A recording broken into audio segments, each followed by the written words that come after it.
All right, I am excited of this for this Leaders Who Care one because I've been chasing this guy for like 9 years or something to be Yeah. on the series, even though it hasn't been 9 years in the series. But Kunal, welcome. Help if I can get my Thank you. English right. Welcome to the Leaders Who Care series. Thank you. Thank you for having me. It's such an honor to be here. No, it's our honor. I know everybody will get a lot of knowledge and wisdom and just good feeling, from you because that's what you give. That's who you are. So, um, and you don't have to prove you're a leader who cares to me and probably most of us, but there's probably a few out there still that would like to get to know you, and we'll do it here. So, best place to start, as we say, is if you could briefly introduce yourself. And I have to put an asterisk for men, especially on this all the time, because when I say introduce yourself, it's not what your title and position in business is, but where you're from originally, where you are now, anything you feel comfortable talking about, family, maybe something you've never told anybody before you want to reveal to the world now. That's always fun and exciting. So tell us a little bit about Kunal. Also, my name is Kunal Sood. I'm from India originally. I was born there in a city called Chennai. Back when I was born, it was called Madras. But grew up most of my life in India. I always have the saying that I was born in India, but I was made in America. And it wasn't till a later time in my life that I realized that because I didn't come to America when I was young. I actually stayed in India for the first 15 years of my life. Then I went to Singapore. Then I went to New Zealand. Then I came to New York. So at about 19 is when I arrived in 1997 in New York. My first life, I started out with fashion design. Okay, I wait, went to I'm going to pause you. Parsons. By the way, you'll notice I'm a really good interrupter. So, yeah, Yeah. I'm going to pause you for a bit because we want to get to that. But tell me Okay. then, what were you like as a kid? Were you like shy? Were you out there? Were you No. organizing? Were you doing lemonade stands? What were you like? Mhm. So you want a story about my childhood, which is my favorite Sure, story? sure. Okay, so I grew up quite the outlier in life. I wasn't a normal child. I always called myself the Black Labrador of the family. And as a child, I was really obese. I was morbidly obese, in fact. Growing up, I remember my first few years were beautiful because I was in this loving, extraordinary American run school called Harrington House, or English, I think it was English run. Maybe it was a mix because there were American teachers as well as English teachers. And then I moved into this really fancy private school. And when I made that shift, I remember the first day in class, I was invited to the front of the class to be introduced. And I don't know if you know this, but in India, there was a lot of abuse in the school systems. And I was in the front of the class, and there was this teacher, and I thought I was going to be welcome as the new student in third grade, you know. And instead, what happened was she took a wooden ruler and hit me. And then she went on to like pinch my ear and screw it. And I was like, what just happened here? And in front of the whole classroom, everyone burst out laughing. And then she said to me, if I do this to you, you will lose your weight. And what happened was it gave the perpetrators or the bullies permission in the classroom to bully me. Like I became the target. Now the irony was I wasn't like this scrawny kid. I was like this big, gentle beast, right? And I just wanted to belong. And by at that point, I was just pushed out.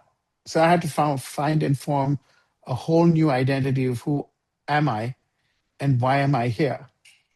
And I'll never forget, at that point, these bullies, they come in wolf packs. They don't come alone, right? Bullies come in threes or fours.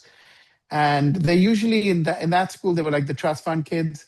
So they were anyway invincible by background. And, and I just wanted to belong. So I used to let them bully me. They used to, as usual, the usual stuff like beat you up or like throw your food out the window or, just silly stuff that kids get a kick out of because they feel powerful. Right. Um, and I'll never forget at one point, like I said, I call myself the Black Lab. So I just wanted to belong. I was very loving, very loyal, very, one of my language is love, right? My love language, as well as my language of life, is love. I'm driven by love, not by fame, money, or power. And it was interesting. At one point, they crossed a red line. And in India, that red line is you do not ever insult my parents, especially my mom. So one of them, was seeing that I was getting more immune to their abuse. So he went there. And I'll never forget, that's the first time in my life I saw myself transform from this black Labrador as an 8-year-old child into this Black Panther. And all of a sudden, I felt this surge of omnipotent power come over me. And before I knew it, everything was done. Everyone was on the floor. There was blood all over the place. And I didn't know what had just happened, except I knew I was in deep trouble. Right. And I was taken straight, You can say that I was word, taken, but that's okay. yeah, I was taken to the principal's office. And, um, and then I came back, and somehow my parents got to know about it. And then there was this history that was logged about me being bullied. So, but what was really fascinating in that moment in time, I suddenly had this surge of power, omnipotent power, and I became the bully's bully, right? And then I protected myself and became the guardian over my own uh, path and life's journey in school. So I embarked on kind of like a hero's journey.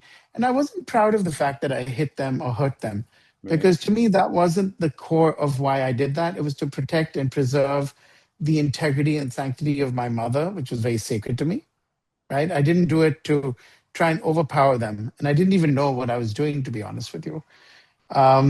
But then what was fascinating was all of a sudden, I was ostracized on that first day. But then when they saw I had this superpower, this ability, I saw all these other less fortunate, less capable, and much more vulnerable animals in the forest come up to me, and I became their protector. So it became a pattern that these bullies would be there, and then I'd show up and I'd be in the principal's office because I show up because I was protecting like a little rabbit or a little fox that was being overpowered by these three wolves or whatever jackals and hyenas, whatever race they consider or species they call themselves in the pack. And it was interesting because it became a legend that Kunal was this powerful protector of the students There's an in expression. all. There's an Yeah, expression. It's "don't poke the bear," right, um, right. and Yeah, and then yeah. it goes from there. Yeah, over here it was like don't poke the Black Panther.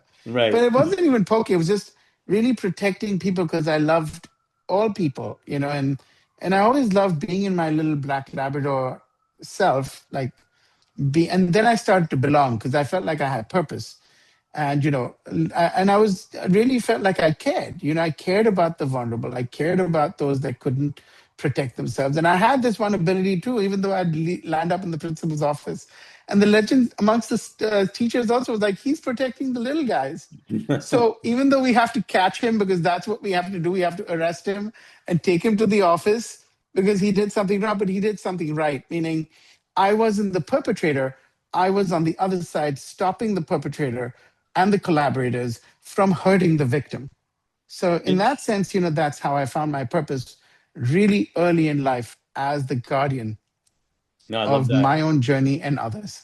I love that. It's funny how well, we say it's funny. I never understood that impression because it's never funny.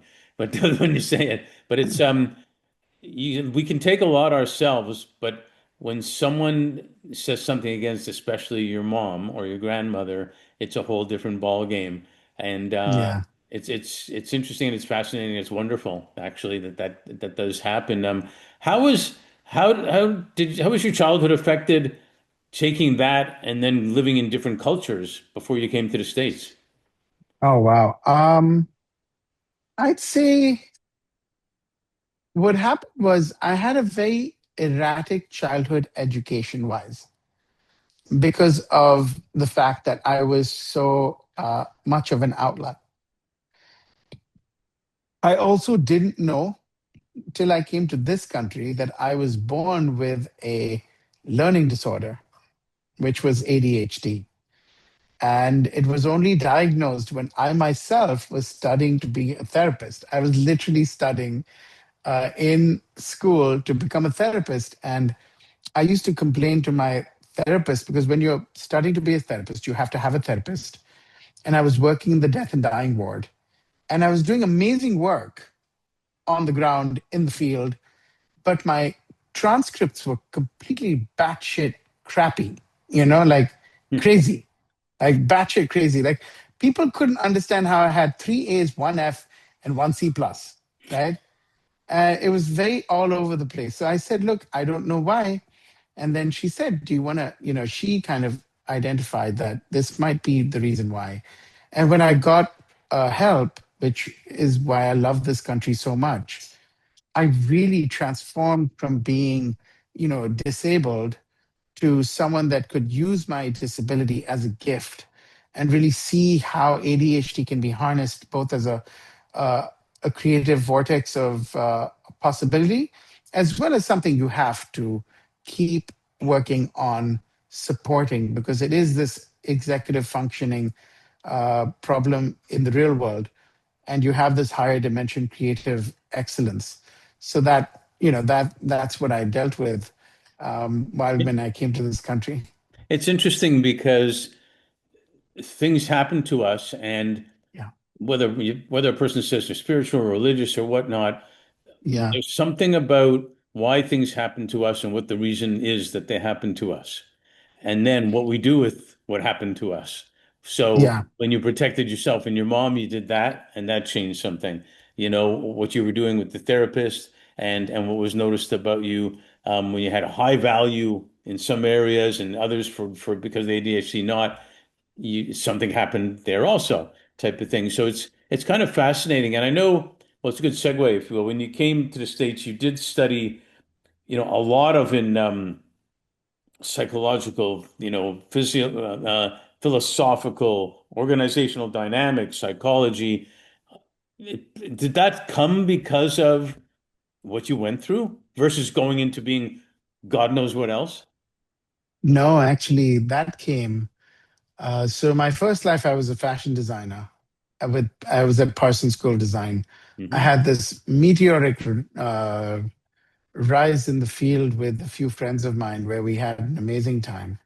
And then, as every good son or family member would do in India, I came home about 5 years later after having the time of my life in New York from 1997 to 2004, having graduated from Parsons to serve the family business. And also, I'd actually switched tracks because after about 3 years of fashion, I realized I wasn't so in love with fashion itself, but I was more in love with the ability to transform people's lives.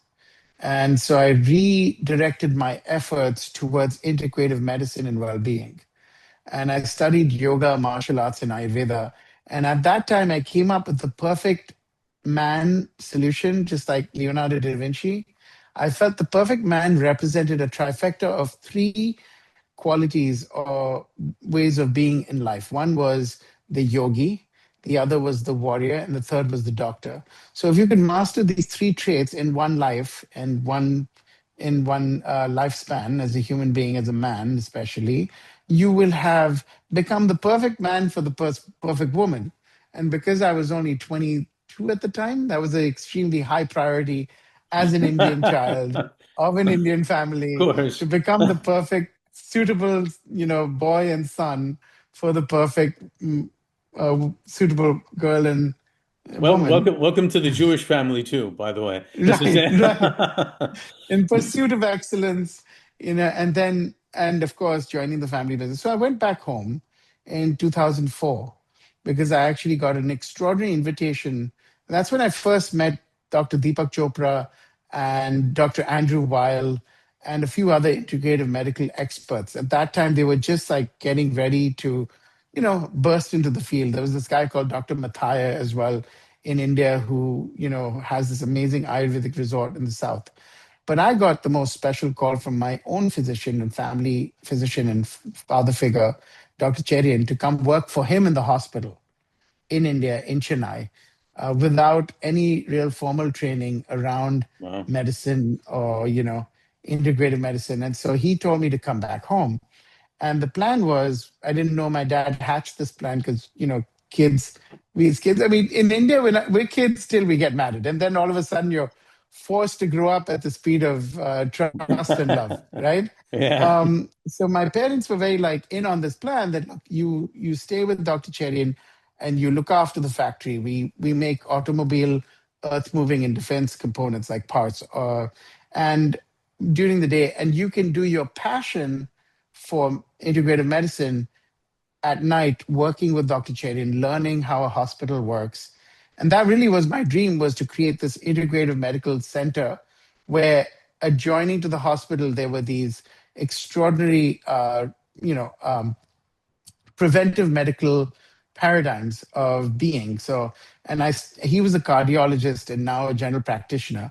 And he was just the most amazing man on the planet. Unfortunately, he was my godfather and father figure. He committed suicide Hmm.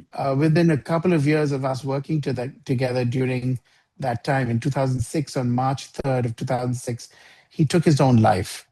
And that actually really threw me into a complete disarray. And I was, really unraveling in that experience because all of a I can sudden, even what imagine. I Yeah. thought, yeah, was the perfect trajectory. I was Iron Man by day and I was becoming Doctor Strange by night. And I actually enjoyed being Doctor Strange a little more than Iron Man, even though I love Iron Man.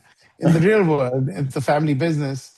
Um, I realized that I wasn't qualified to be Doctor Strange. And I remember when he died, that's the first thing they taught me when I went back to the hospital, because I wanted to go back as if I can serve even though he's gone. And the doctor in charge said, Kunal, you need to go train to be a doctor and then come back and do this. You can't just come and be in this hospital anymore because Dr. Cherian's gone now and there are protocols. And that was my first epiphany. Almost like, yeah, enlightenment that, oh, just because he was there, he brought me in almost like the Buddha, he was like my godfather that brought me in, never let me see suffering. I never witnessed death ever while working with him for those 2 years. Wow. Although I saw everything from a heart transplant to a bypass to chemotherapy to stomach cancer, what it looks like. I was in the operating theaters, but I never actually experienced suffering till he died. And that suffering really brought me into studying, and I really dove head first into who am I? Why am I here? How can I serve? And what is my purpose? And so that's how I came across psychology.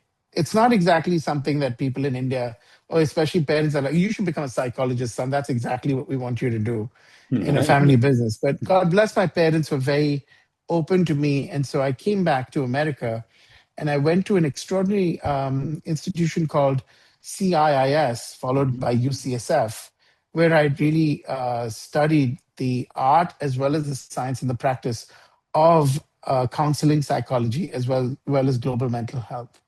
And that's how I got into global mental health in such a big way. Yeah, no, it's interesting. You went to some great schools and Yeah. it seemed like you from that point on, you kind of knew what you wanted to do, or at least the arena you wanted to do it in. Not really. It was it's so interesting because I did mental health for a few years, Hmm. right? And then I got into this unbelievable program at Harvard, uh, which was like this public health study in the slums of Mumbai as a research scholar after my training at UCSF. And then literally I felt like, what greater blessing than to serve my own nation in the slums of Mumbai, Hmm. right? And that Could too do with you could do a half. movie, maybe. Oh yeah, it was inspired, by the way, by the Slumdog Millionaire movie. The Right. entire project was, and I thought I was like this, you know, dark knight of the soul, going to come into the slums, save everyone, and it was such an eye-opening experience. Again, I was knocked down to my knees. I came to Mumbai, even being Indian and have grown up in India. I never had experienced or witnessed such poverty in my entire life. And I all of a sudden realized I'm just a small speck of the research team, as well as even with my so-called family business background and heroic vision, I really was knocked to my knees very quickly to learn two things. One, it's not about who I am or where I come from. It doesn't matter whether you're from Harvard or UCSF or Penn, that shouldn't define you.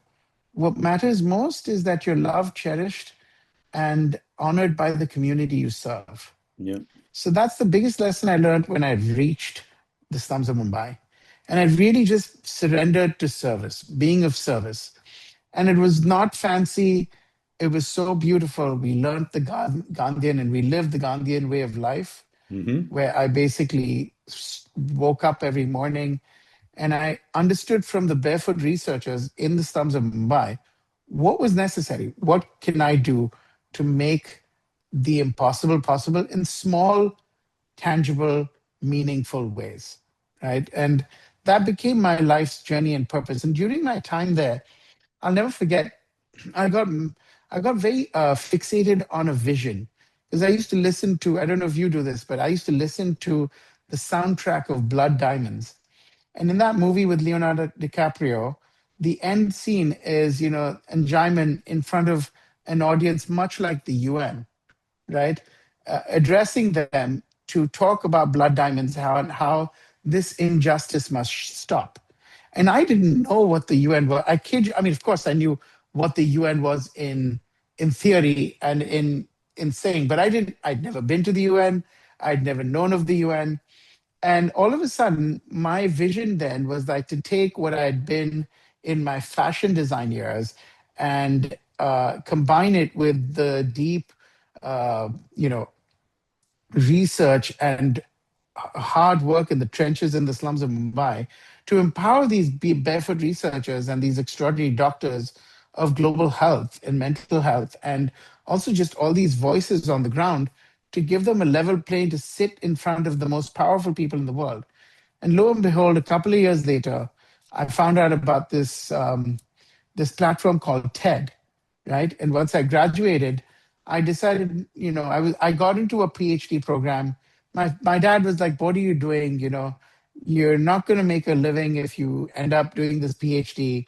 And I I agreed and disagreed with him in the sense that I said, maybe you're right, maybe I can have a larger impact. So I decided to do my MBA instead. And during that time, while I was doing my MBA, I came across TED. And in my last year of my MBA, I wanted to do something really massive. So I decided to, bring TED to the United Nations, and I curated the first ever TEDx at the UN with a small group of extraordinary TEDxers and folks from the UN. In fact, I'll never forget, William Kennedy was one of them, and Tammy as well. And we collaborated, and it became my first ever summit. And it felt amazing because I I used bet. to do fashion shows, right, with the stars, and it was so difficult because you always felt like they were gonna. It was like the Hunger Games. This felt amazing because it was like similar but not the same. It was like a different Hunger Games, but more purpose driven and with extraordinary intellectual ideas and people that cared about solving for our global grand challenges. And that's what really inspired the new work. So I'd say, I went into that. And yes, since then, that's been something that I've really mastered is the art science of storytelling and empowering others to tell their stories. Yeah, I think it's brilliant because if you think about fashion and fashion shows, they are selling stuff basically and whatnot. And yet the TEDx that you were doing was sharing stuff. Huge Yeah, difference. not really, believe it or not. Even fashion is about inspiring Oh, transformation sure. in humanity, Yeah. but just at breakneck speed and without any compassion for humanity in some senses. Like when I was in fashion, maybe it's changed since then, but in the 90s, it was ruthless. Like it was these unbelievably fast shows, and almost like Fashion Week used to be like UNCA Week is now. The whole city would shut down. Hmm. Everyone would either be in Chelsea Piers when it started or at Bryant Park. These were the two locations. After that, I was done. And like there was a standstill, and everyone who's who was there, right?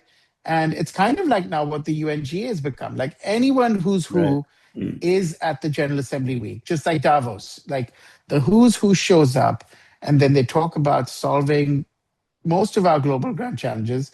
Some of them actually do something about it, and others just talk about it. All right then. No kidding.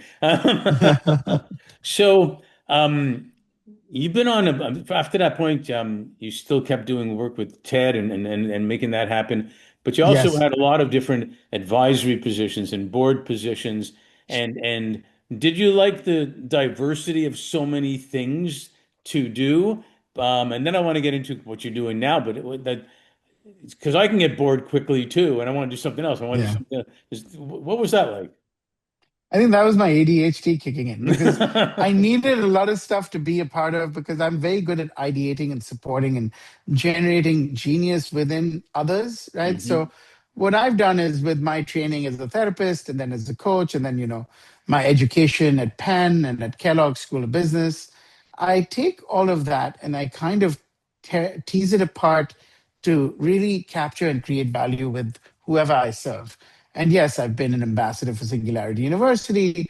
I've been with X Prize in some capacity with visioneering, and I've brought them all to the UN, whoever I've loved, as part of my baby, which my first startup was in 2014 called Novus. That lived strong for 5 years.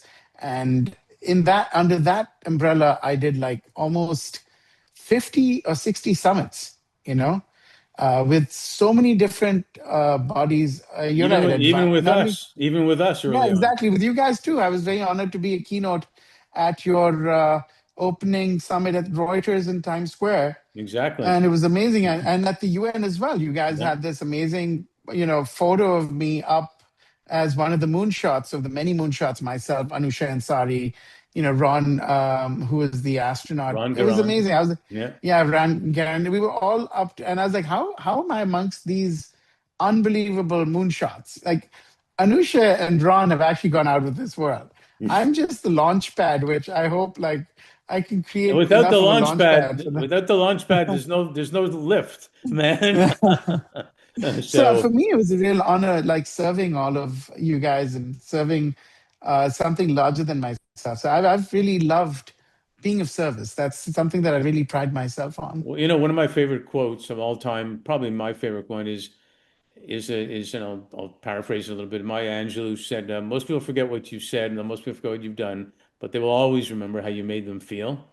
And Yes, it's so real. So without the launch, without making them feel, there's no rest of it. So you can be proud of true. it, man. Thank you.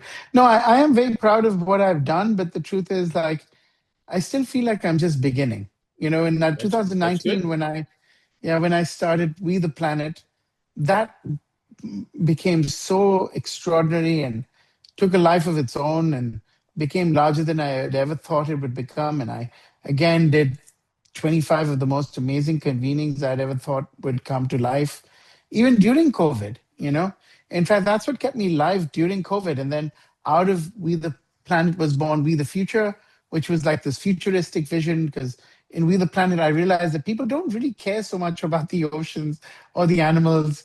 It's a very small group of people that actually do really care, right? But people care about people, and people care about their future, and people care about doing things for their future. So when Be the Future was born, it was, myself, Lara, Craig Hadkoff, a bunch of us, who had founded Tribeca Film Festival, TEDx, came together during COVID to really invite the idea of what's possible if we all unite in the idea of making the impossible possible and uniting the elder and the youth. What a And that crazy became a idea. driving force. What a crazy Uh, idea. That's ridiculous. it was tough.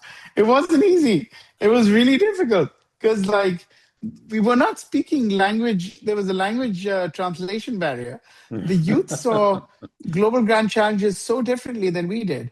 And the thing that I noticed was they were very upset and resentful of the elder generation. They felt like they had stolen their future. And see, I sit in the middle because I'm a Gen X, right? So I'm kind of like in that sweet spot between the baby boomer and the millennials that were having the fight at the time. Right. The Gen Z and the Gen X were two, Gen X was right in the middle. So we didn't see ourselves as elders. but we saw ourselves kind of like just in the middle, right? And what I felt like I saw the point that the next gen were making, but I also feel like the next gen don't realize how blessed they are. We're living in the best time in our lives, Hmm. compared to anything in the past.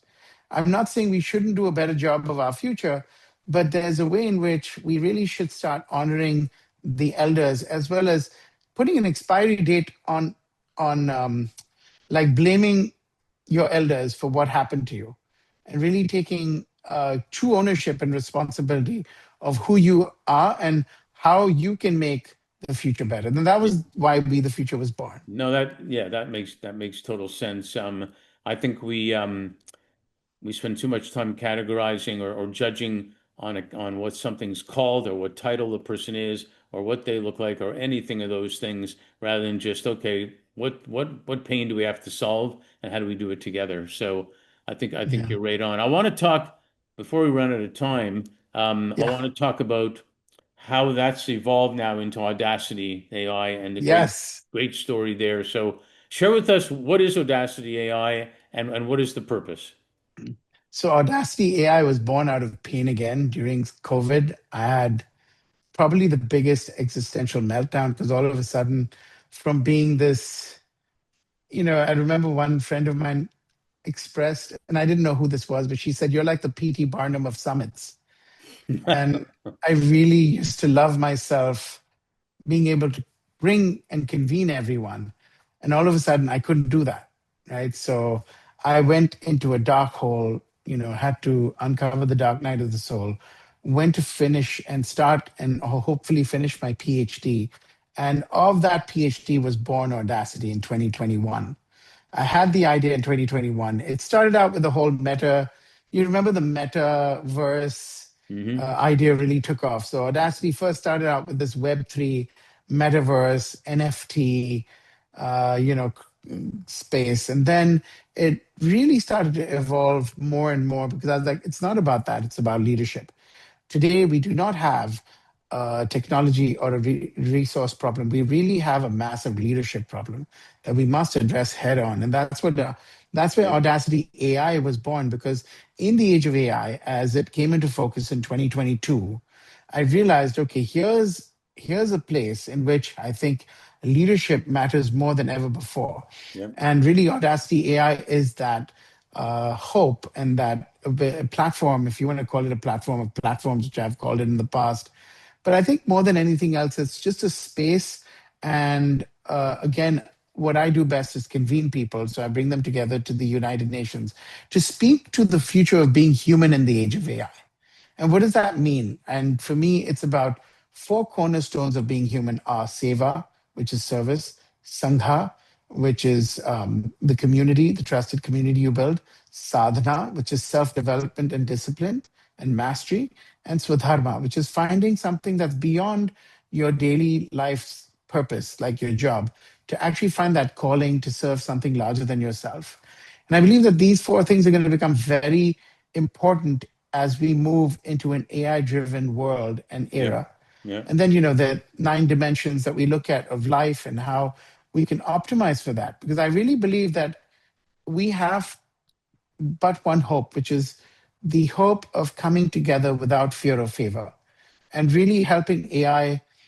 See, to me, AI is nothing but human intelligence programmed into an artificial, intelligent machine, which could become omnipotent. It could become super intelligent. I'm not debating that, but I do believe that at this time, what matters most is who we are as leaders that will shape that omnipotence, and we still have the opportunity to really tell the story of why being human matters more than ever before in the age of AI. So that's what Audacity AI hopes to represent. It's like where are the audacious leaders? Where are the audacious, principled intelligence, ideas coming from, so that these ideas can actually solve for the challenges that exist, and hopefully we have an abundant and better future, not one ridden with fear and doom and gloom and the fact that AI is going to destroy all of us. Yeah, I love that, and I think it's brilliant, and I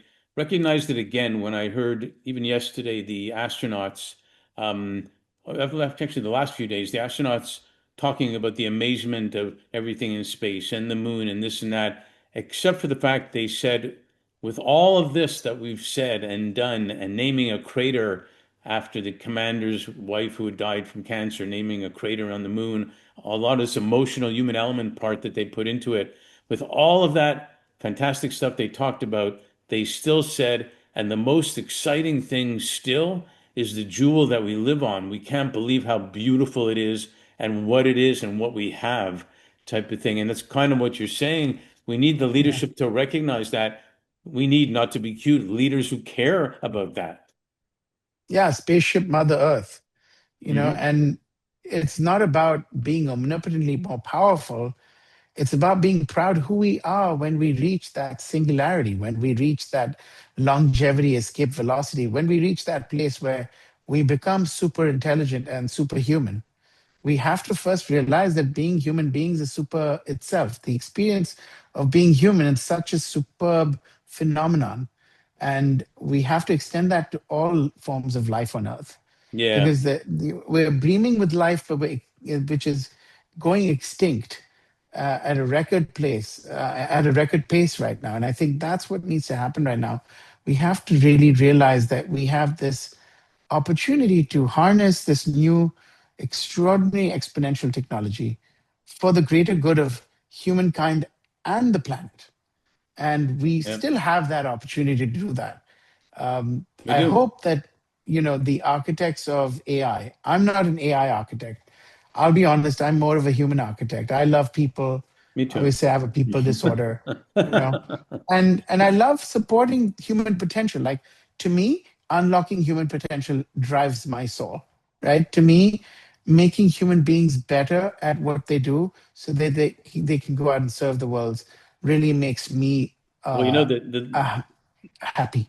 yeah, well, keep being happy then, because the biggest legacy, whether it's a sports coach or a mom or a dad or whatever, the biggest legacy is the fact that you had your assistant coach become a coach somewhere else, your kid becomes successful somewhere else, or your Yes, employee becomes successful somewhere else.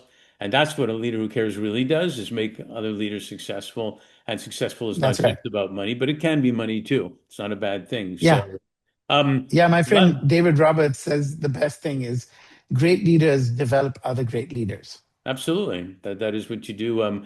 Last question, because in Yes. LA, we have a saying also, we got to leave them wanting more so we can do a sequel.